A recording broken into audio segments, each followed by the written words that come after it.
जब एक negative number की मल्टीप्लाई एक दूसरे नेगेटिव नंबर के साथ की जाती है तो आंसर पॉजिटिव होता है। इसका क्या कारण है, आइए इसे समझते हैं एक एग्जांपल को लेकर। हम जानते हैं 2 इंटू -3 इक्वल टू -6 होता है। इसका मतलब जब एक पॉजिटिव नंबर की मल्टीप्लाई एक नेगेटिव नंबर के साथ होती है तो आंसर नेगेटिव होता है।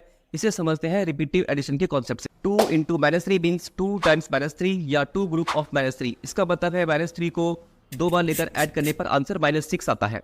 अब -3 इंटू 2 को समझते हैं। -3 इंटू 2 मीन्स -3 टाइम्स 2 या -3 ग्रुप्स ऑफ 2, और इस बात का कोई सेंस नहीं बनता है। इस प्रॉब्लम को सॉल्व करते हैं कॉम्पिटिटिव प्रॉपर्टी से। कॉम्पिटिटिव प्रॉपर्टी के अकॉर्डिंग मल्टीप्लिकेशन कॉम्पिटिटिव होता है। इसका मतलब अगर हम ऑर्डर चेंज कर दे तो भी आंसर सेम होता है।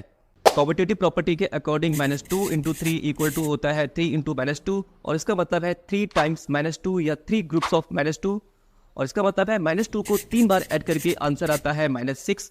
इस बात से यह प्रूफ होता है जब एक नेगेटिव नंबर की मल्टीप्लाई एक पॉजिटिव नंबर से की जाती है तो आंसर नेगेटिव होता है। अब हम समझते हैं दो नेगेटिव नंबर -2 और -3 की मल्टीप्लिकेशन को। -2 इंटू 3 मीन्स -2 टाइम्स -3 या -2 ग्रुप्स ऑफ -3। इस बात का कोई सेंस नहीं बनता है, लेकिन यहाँ पर ये जो प्रॉब्लम है कॉम्पिटिटिव प्रॉपर्टी से सॉल्व नहीं हो पाएगी। इस प्रॉब्लम को सॉल्व करने के लिए यहाँ पर प्रॉपर्टी यूज करेंगे -2 इंटू 0 इक्वल टू 0, और 0 की जगह पर हम सकते हैं ब्रैकेट के अंदर 3 प्लस -3, और डिस्ट्रीब्यूटिव प्रॉपर्टी का यूज करने पर ये हो जाता है -2 into 3 plus -2 into -3 equal to 0। अभी हमने प्रूफ किया -2 इंटू 3 -6 होता है, और जब -6 को राइट साइड में लेके जाते हैं तो ये प्लस हो जाता है। तो इस तरह से यहाँ पर प्रूफ हो जाता है -2 इंटू -3 इज इक्वल टू +6। इस तरह से ये प्रूफ होता है कि जब एक नेगेटिव नंबर की मल्टीप्लाई एक नेगेटिव नंबर के साथ की जाती है तो आंसर पॉजिटिव होता है।